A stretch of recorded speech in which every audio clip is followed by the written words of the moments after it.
So hello friends, welcome back to our channel. तो आज हम बात करेंगे निफ्टी की एनालिसिस करेंगे डिटेल में कि आने वाले टाइम में मतलब कल के दिन कहाँ पे ये ट्रेड कर सकता है, कहाँ तक जा सकता है। इसके अलावा आने वाले टाइम में मतलब आज से मैं ऐसे स्टॉक्स डेली ट्राई करूँगा कि एटलीस्ट 4 से 5 ऐसे स्टॉक दूँ जहाँ पे एक ब्रेकआउट आने वाला है, जहाँ पे आप स्विंग ट्रेड कर सकते हो, पोजिशनल ट्रेडिंग कर सकते हो इक्विटी में। सो क्योंकि इसके पहले बहुत सारे स्टॉक्स पे बात की है मैंने, बहुत सारे स्टॉक्स को बताते रहता हूँ, डालते रहता हूँ, तो वो अलग चीज़ हो गई। ठीक है, तो स्टार्ट करते हैं निफ्टी के साथ। तो आज निफ्टी देखें तो निफ्टी आज पूरी तरीके से साइडवेज थी और निफ्टी में कुछ खास मोमेंटम हुआ नहीं। अगर हम देखें तो इस जोन पे बेसिकली ये जो जोन है ये रेजिस्टेंस की तरह काम कर रहा है। ठीक है, आज भी देखें तो इस लेवल पे गया था 24,670 के आसपास, फिर वहाँ से एकदम से नीचे आ गया और ये बेसिकली आज का दिन बहुत ही बेकार था, मतलब बायर्स के लिए। जो ऑप्शन सेलर्स हैं उनके लिए बेस्ट दिन है आज का जो दिन था। बट एक चीज़ देखो, अभी जब से ये क्लोजिंग ऑक्शन सिस्टम आया है, ठीक है, तो सेशन आया है, इसकी वजह से ना बहुत सारी चीज़ें मतलब फॉर एग्जांपल कल के दिन कह रहा हूँ, जिस दिन निफ्टी की एक्सपायरी थी उस दिन ऑप्शन का जो प्रीमियम था वो एकदम से शूट अप हुआ था। ठीक है, 27 रुपये का प्रीमियम 150 तक चला गया था। अगर 24,500 का प्रीमियम आपने अगर देखा हो, ट्रैक किया हो या फिर ट्रेड किया हो तो इन सब चीज़ों से थोड़ा सा ना, क्योंकि चीज़ें सिस्टम जब नया होता है ना किसी भी चीज़ में, किसी भी फील्ड में, तो वो थोड़ा सा पेनफुल होता है, उसके बाद से इंसान यूज टू हो जाता है। ठीक है, तो अभी क्या है कि अभी जो रेजिस्टेंस लेवल दिख रहा है इसका, ये दिख रहा है 24,670 680 के आसपास। ठीक है, ये जिस दिन भी ब्रेक होगा, अगर कल के दिन ब्रेक होता है तो फिर हमें 24,800 का लेवल देखने को ईजिली मिल जाएगा। सो अभी अगर हम डेली टाइम फ्रेम पे देखें तो पिछले 3 दिन से इनसाइड कैंडल बन रहा है। ठीक है, और अगर कल के दिन देखें तो कल के दिन अगर कहीं भी 24,680 के ऊपर क्लोजिंग आती है तो एक बड़ा मोमेंटम आ सकता है। ठीक है, तो अगर 24,680 के ऊपर कहीं मतलब कल के दिन ओपनिंग हो जाती है या फिर मार्केट सस्टेन कर जाता है, निफ्टी सस्टेन कर जाता है और उसके ऊपर ट्रेडिंग होने लगती है, तो 24,800 ईजिली आएगा। और 24,800 एक बार ब्रेक हुआ तो फिर हमें 25,000 और 25,200 के लिए मतलब एक रास्ता ओपन हो जाएगा बेसिकली। सो कल के दिन निफ्टी में आपको एक चीज़ ध्यान रखनी है कि अगर इस जोन पे कहीं पे भी ओपन होता है तो ये जोन सपोर्ट की तरह काम करने वाला है। ठीक है, 24,500 का लेवल, और अगर ये लेवल ब्रेक हो जाता है कल के दिन या फिर किसी भी दिन तो फिर ये सेकेंड सपोर्ट है अपना। अगर हम रेजिस्टेंस की बात करें तो रेजिस्टेंस, ये इमीडिएट रेजिस्टेंस है 24,680 का। अगर ये लेवल ब्रेक हो जाता है तो फिर 24,800 का ये हमारा फर्स्ट टारगेट रहेगा एंड सेकंड टारगेट रहेगा 25,000। 25,000 एक साइकोलॉजिकल लेवल भी है, तो इस रीज़न से ये इंपॉर्टेंट हो जाता है। सो अभी अगर आप ट्रेंड लाइन भी देखोगे तो ट्रेंड लाइन भी अच्छा खासा मतलब ठीक ठाक चल रहा है। यहाँ पे सस्टेन किया, यहाँ पे सस्टेन किया, तो अब कल अगर इस लेवल पे आता है तो इस लेवल पे आके कहीं पे सस्टेन करेगा और फिर एक अपसाइड मूव के लिए रेडी हो जाएगा।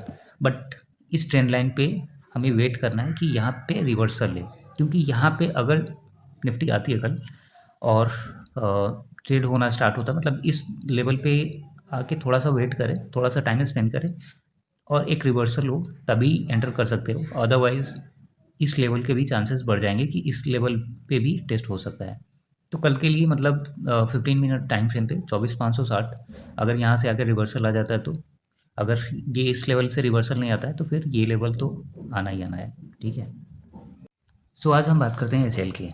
एच में देखें तो बेसिकली ये एक ट्रेंड लाइन था जो कि आज ब्रेकआउट हो गया है। ठीक है, मतलब पिछले काफ़ी टाइम से ये इसका लोअर लो फॉर्म होते जा रहा था, बट अभी देखें तो अभी पिछले कुछ टाइम से 4800 के लेवल से बेसिकली 3 बार ये फेल हो चुका था। फर्स्ट टाइम यहाँ पे हुआ था, रेजिस्टेंस फेस करके नीचे आ गया था 5000 से, फिर 4900 के आसपास से, फिर 4800 से।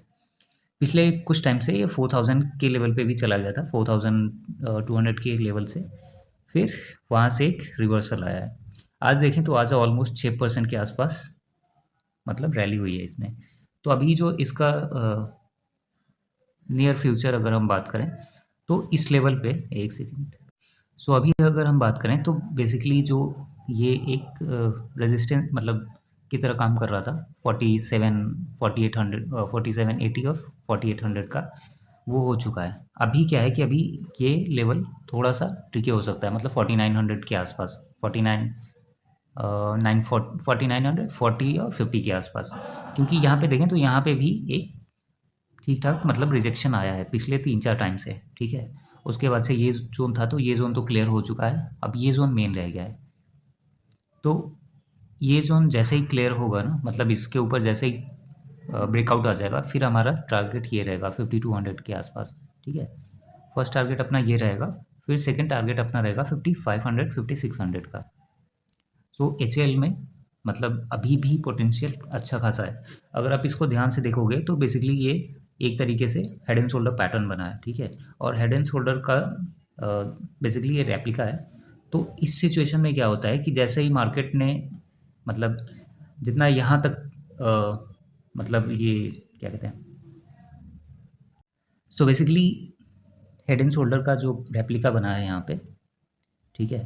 तो हेड एंड शोल्डर का रेप्लिका जब भी बनता है, मतलब अगर डाउन साइड में बना है, आई मीन डाउन साइड में बना है अप साइड मूव होने के लिए, तो यहाँ पे क्या होता है कि जितना डाउन साइड मोमेंटम हुआ है उतना ही मोमेंटम अप साइड वो मूव करता है। यानी कि आने वाले टाइम में आपको 6400 6500 तक एच एल ईजिली दिखेगा, ठीक है।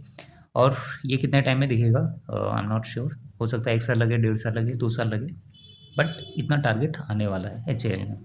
तो अगर आपका लॉन्ग टर्म का प्लान है तो कर सकते हो, देख सकते हो उस चीज़ को, ठीक है। 4900 200 4920 के आसपास आ चुका है, और इसका जो अपना टारगेट होने वाला है वो 64 6500 के आसपास रहने वाला है। और अगर रीसेंट टारगेट देखें, इमीडिएट टारगेट देखें तो 5250 और 5600 ये टारगेट होने वाले हैं। नेक्स्ट बात करते हैं स्विगी की। स्विगी की हमने पहले भी बात की हुई थी, और जब ये बहुत टाइम पहले हुआ, मतलब 440 के आसपास था। सो उसके बाद से गिरना स्टार्ट हुआ, और अभी देखें तो अभी ऑलमोस्ट 240 पे इसने एक सपोर्ट ले लिया है, और सपोर्ट लेके ये ऊपर की तरफ मूव कर रहा था। बट अभी देखें तो आज ऑलमोस्ट 5% के आसपास पॉजिटिव था, बट इसकी क्लोजिंग जो है वो नेगेटिव हुई है, और 288 पे क्लोजिंग हुई है। 304 के आसपास आई गया था, 304 और 305 के आसपास। फिर एक सेकेंड, यस 305 पे का हाई था इसका, बट सस्टेन नहीं कर पाया और क्लोजिंग नीचे आई है। बिकॉज इसमें कोई न्यूज़, नेगेटिव न्यूज़ या कुछ ऐसा नहीं है, बस ऐसा ही है कि मतलब थोड़ी बहुत प्रॉफिट बुकिंग हुई है, ठीक है। तो अभी भी इसमें ह्यूज पोटेंशियल है अपसाइड मोमेंटम का। पहला टारगेट अपना अगेन 300 का रहने वाला है, और इसके ऊपर जैसे ब्रेकआउट आएगा फिर अपना जो टारगेट रहने वाला है 360 का रहने वाला है। फर्स्ट टारगेट अपना यही रहेगा, क्योंकि अभी भी देखें तो अभी ऑलमोस्ट 6-7% नीचे है, तो 6-7% का अपसाइड मूव ईजिली मिल जाएगा। फिर सेकंड टारगेट अपना ये रहेगा 360 का। और ऐसा नहीं है कि सिर्फ स्विगी में ही है, और जो लॉन्ग टर्म टारगेट है अपना वो थर्ड टारगेट ये है 460 का। नेक्स्ट है जोमेटो का। सो जोमेटो में बहुत टाइम पहले मैं जब इस लेवल पे था, ठीक है, मतलब इस लेवल पे था, तब मैंने एनालिसिस करके डाला था कि 403 तक जा सकता है। बट उस टाइम पे 360 तक गया था, और फिर वहाँ से नीचे आ गया था। अभी देखें तो इसका जो रिसेंट लो बना है वो 216 217 के आसपास बना है, मतलब 215 के आसपास। फिर वहाँ से एक शार्प रिकवरी भी आई है, और ये जो पैटर्न रहा है काफ़ी अच्छा है, और इस लेवल पे ब्रेकआउट भी आ चुका है, तो ये भी 316 के आसपास है। इसमें देखें तो 2% के आसपास आज मतलब पॉजिटिव है। और इसका जो रिसेंट अगर हम देखें टारगेट, तो ये होने वाला है ऑलमोस्ट 354 360 के आसपास, इसका भी सेम टारगेट रहने वाला है। बट इसमें क्या है कि इसमें स्ट्रेंथ थोड़ी सी ज़्यादा है, उस इसका मार्केट शेयर है वो कंपेयर टू स्विगी ज़्यादा है। मार्केट वैल्यूएशन इसका थोड़ा सा सही है, स्विगी का थोड़ा सा फंडामेंटल मतलब सेल्स वगैरह, मार्केट शेयर, ये सारी चीज़ें कम है, क्योंकि उसका जो आईपीओ आया था वो वैल्यूड था, ठीक है। तो इस रीज़न से, बट दोनों शेयर अच्छे हैं, दोनों फंडामेंटल अच्छे हैं, और डुओपॉली है।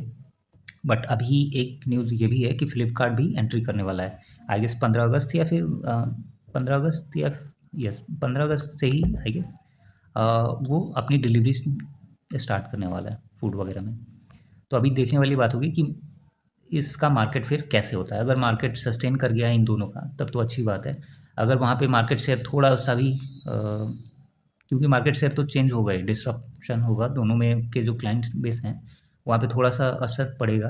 बट अगर ह्यूज इम्पैक्ट पड़ता है जोमेटो को या फिर स्विगी को, तो फिर उसके शेयर प्राइसेस में भी डिफरेंस बहुत ज़्यादा देखने को मिलेंगे। ठीक है, तो इन सब चीज़ों के लिए भी रेडी रहना। और तो अभी 360 का टारगेट है इसमें, बाकी देखते हैं आगे। नेक्स्ट है अपना एसबीआई बैंक। एसबीआई बैंक पे बहुत पहले मैंने बात की थी जब ये 1000 के आसपास हुआ करता था। ठीक है, तो अभी देखें तो अभी ऑलमोस्ट 1085 के आसपास आ चुका है, आज भी ऑलमोस्ट 3% के आसपास ऊपर है। सो बेसिकली इसका जो रिसेंट लो लगा था वो 940 के आसपास, फिर 1000 के आसपास थोड़ा सा सपोर्ट लिया है। अभी जो इसका मेन रेजिस्टेंस दिख रहा है, मतलब इमीडिएट रेजिस्टेंस, वो 1110 के आसपास दिख रहा है। ठीक है, तो अगर इस लेवल को इजीली ब्रेक कर देता है, फिर इसका जो नेक्स्ट टारगेट रहेगा वो अपना रहेगा ये लेवल। तो फर्स्ट टारगेट अपना ये रहेगा, सेकंड टारगेट अपना ये रहेगा। अगर हम स्टॉप लॉस की बात करें तो ये स्टॉप लॉस रहेगा 1010 के आसपास। ये सपोर्ट है फर्स्ट, एंड सेकंड ये है। बट मुझे लगता है कि इस लेवल से ही ब्रेकआउट आ जाएगा, क्योंकि अभी आरबीआई की मॉनेटरी पॉलिसी थी, वहाँ पे repo rate as it is रहा है 5.25। तो इस रीज़न से भी बैंक को मतलब उतनी प्रॉब्लम नहीं आएंगी। सो अगर वहाँ पे रेट चेंजेस होते तो बैंक के जो शेयर प्राइसेस हैं वो ड्रॉप मतलब फॉल कर दें। सो काफ़ी टाइम पहले मैंने डाला था पीएनबी हाउसिंग फाइनेंस का। ठीक है, अगर आप ज़्यादा नहीं 3-4 महीने पहले के वीडियोस देखोगे तो आपको दिख जाएगा। पीएनबी हाउसिंग फाइनेंस, लोडा, बहुत सारे स्टॉक्स थे। सो अभी देखें तो अभी इसका जो मैंने टारगेट दिया हुआ था 1150 का, तो ये ब्रेक हो चुका है। और फर्स्ट टारगेट अपना 1000 का था, फिर 1150 का था। अगर मैं मंथली से इसको डेली पे शिफ्ट करता हूँ तो डेली पे इस जोन, बेसिकली इसी जोन के आसपास था, और इस जोन पे बाइंग थी अपनी। ठीक है, और अभी देखें तो 1150 के आसपास आ चुका है। और इसका अगर आप टाइम फ्रेम देखोगे तो यहाँ पे मल्टी ईयर रेजिस्टेंस दिख रहा है। तो अगर ये लेवल ब्रेकआउट आता है, जो कि आने वाले टाइम में आ जाएगा, मतलब विद इन ए वीक मुझे लगता है कि ईजिली आ जाएगा। क्योंकि अगर देखो आप यहाँ से, तो इस लेवल से ना जो ब्रेकआउट है वो काफ़ी शार्प है, मतलब ऑलमोस्ट विद इन 4-5 मतलब 5 ट्रेडिंग सेशन में ये ऑलमोस्ट 1028 से 1150 तक पहुँच गया था। ठीक है, तो और इसके ऊपर क्लोजिंग आई है, सबसे बड़ी बात ये है। तो कल के दिन काफ़ी थोड़ा सा रहने वाला है कि मतलब कल ये कैसे ट्रेड होता है इसमें। कल अगर पॉजिटिव रहा तो ऑलमोस्ट 1200 तक हिट कर जाएगा, और अगर 1200 का लेवल इजीली ब्रेक कर जाता है, ठीक है, फिर हमें जो टारगेट निकल के आते हैं वो 1400 का, ठीक है, और 1500 का निकल के आता है। तो अपना जो पहला टारगेट है अभी वो ये लेवल रहेगा 1200 का, फिर सेकंड टारगेट 1400 का, फिर 1600 का थर्ड थ्री टारगेट। तो आज के लिए इतना ही। और बाकी जितनी भी चीज़ें हैं, फॉर एग्जांपल कोई स्टॉक है, सो बेसिकली ना बहुत सारे स्टॉक्स हैं, और प्रीवियसली मैंने बहुत सारे स्टॉक्स को के बारे में बात की है, उस पे टारगेट्स बहुत सारी चीज़ें दी हैं। तो हर चीज़ को हर बार कवर करना इतना इजी नहीं होता है, क्योंकि जो वीडियो की लेंथ है वो बढ़ जाती है, फिर वो थोड़ा सा मतलब इंटरेस्टिंग भी नहीं रहता है। तो ये चीज़ें हैं। बाकी और भी सारी चीज़ें हैं जो मैं पहले तो एक जो क्लोजिंग ऑप्शन सेशन आया है, इसके ऊपर एक डिटेल में वीडियो मैं करने वाला हूँ आई गेस इस वीकेंड तक। और बाकी जो निफ्टी और मार्केट का अपडेट है वो तो मिलता ही रहेगा। और कुछ स्टॉक्स जो हैं जिसमें मतलब अच्छी खासी रैली हो सकती है आने वाले टाइम में, वो मैं यहाँ पे अपडेट करते रहता हूँ। तो स्टे ट्यून्ड।